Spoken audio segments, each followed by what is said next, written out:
for today, folks. Let's see, for the U.S., okay? You know, one of the interesting things about the way COVID-19 data is being counted is that, well, in the case of, say, diseases like heart disease or cancer, they're counted 1 year at a time.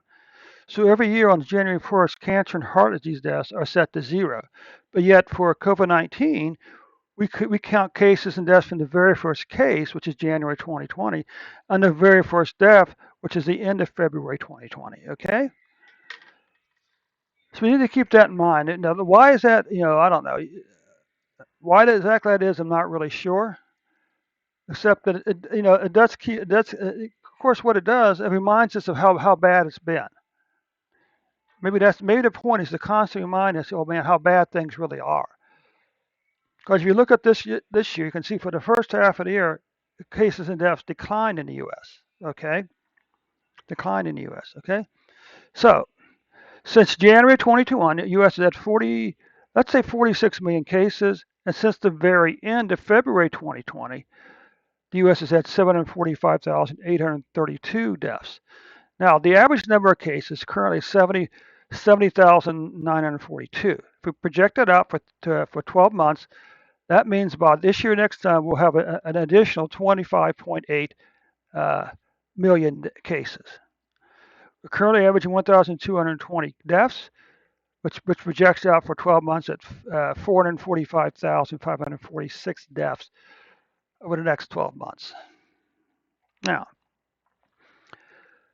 once again, long declining pattern down into here. Long declining pattern. We don't want to overlook this victory here, because I think sometimes we kind of just like brush aside, ignore the good numbers and focus only on the bad numbers sometimes. Okay, long declining pattern in cases and up to the middle of summer.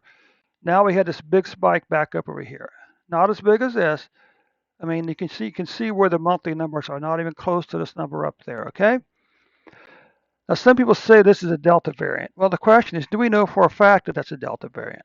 Are we actually testing for the Delta variant? Okay. So nonetheless, you can see this big increase here in July before the numbers began to fall back down again. Now, cases or deaths, basically the same pattern, long declining pattern up until July. Then July we saw an increase in the number of cases before the cases began to fall back down. Notice that the declining cases here are not as steep a decline as deaths are not as steep as decline as COVID-19. Now we can look here. We've already looked at the cases, so we know what this number looks like, right? Okay. Basically, what we had a pattern like this. Okay. But we do have more cases in 2021 than 2020. And we have more COVID-19 deaths in 2021 than 2020. Now, this just to me, I find it interesting. It's almost as if these viruses have a calendar, and you go and look and say, oh, fall's here. Let's go back and increase. Of course, the explanation is, well, when fall comes, people spend more time inside, which means they're going to be closer to other people, which is why we see that increase in and even the flu, for instance, the flu. This is why we have flu seasons. Okay.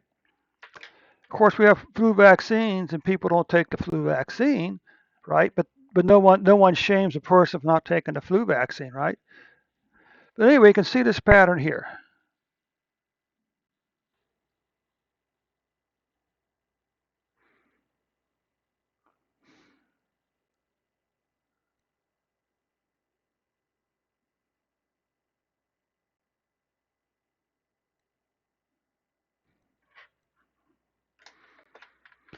So anyway, you can see here, long declining, a big pattern up here, followed by a declining pattern here.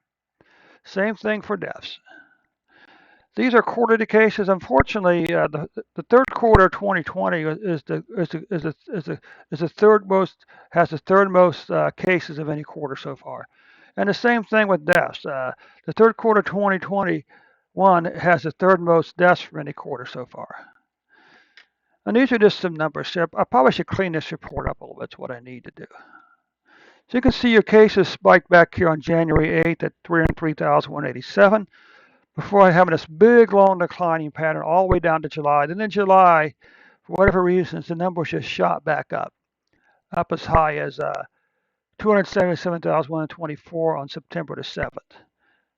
And then they began to fall back down over here, okay, to 17,599 with an average of 66,701.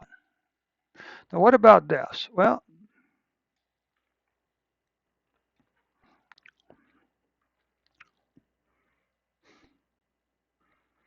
so again, you can see this long declining pattern of deaths down to mid-July. Then we had this big increase up in July in COVID-19 deaths in the U.S., which the deaths are now beginning to decline again. Okay, monthly or weekly cases. Well, again, the pattern just holds true.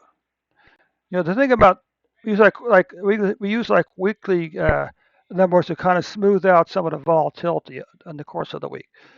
So you can see this here, long declining pattern. Then in July, maybe 6 or 8 weeks increase in COVID-19 cases, followed by a very rapid decline in cases the last, 3, 4, 5 weeks. Deaths, lower than these numbers here. Long declining pattern. Nice, a big increase here, followed by another declining pattern over there. Monthly deaths or monthly cases. Well, the good news is that the October cases are lower than the August, September cases, okay? What about deaths? Well, the good news is the October deaths are less than the September deaths. Now, the question is this: for every 100,000 people, how many people in America currently have COVID-19? Well, this is 25. So I'm going to say about 12 and a half, for every 100,000 people, 12 and a half people have COVID-19 in America right now. What about for every 100,000 people, how many people are dying from COVID-19 every day? Well, that number again is about 1/4 of a percent. If this is 1/2%, that means roughly 1/4 of a person is dying each day from COVID-19. For every 100,000 people in the U.S., 1/4 of a person is dying from COVID-19. Okay, and this is just this is just deaths divided by population. Okay, and we can take a quick look at the cumulative totals here. Cumulative totals. Okay, what you see is we've never really had a flattened curve. We can look at this and we say, well, this isn't as steep a curve as this. That's true, but it's still not flat. Okay, it's still climbing.